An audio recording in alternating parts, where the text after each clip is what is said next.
మేషరాశి వారికి చాలా శుభప్రదంగా ఉంటుంది. అనుకున్నటువంటి పనులు నెరవేరుతాయి.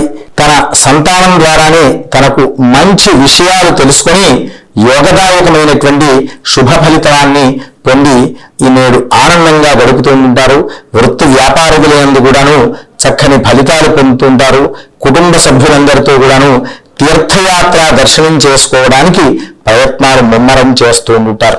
అలాగే వీరు చేసేటువంటి వృత్తి వ్యాపారాదుల్లో కూడాను చక్కని ఫలితాలు పొంది చాలా శుభదాయకంగా నేటి కాలం అనేటువంటిది గడుస్తూ ఉంటుంది. ఓం స్వస్తి స్వస్తి ప్రజాభ్య పరిపాలయంతాం న్యాయేన మార్గేణ మహిమహీషాః గోబ్రాహ్మణేభ్యః శుభమస్తు నిత్యం లోకాః సమస్తాః సుఖినో భవంతు.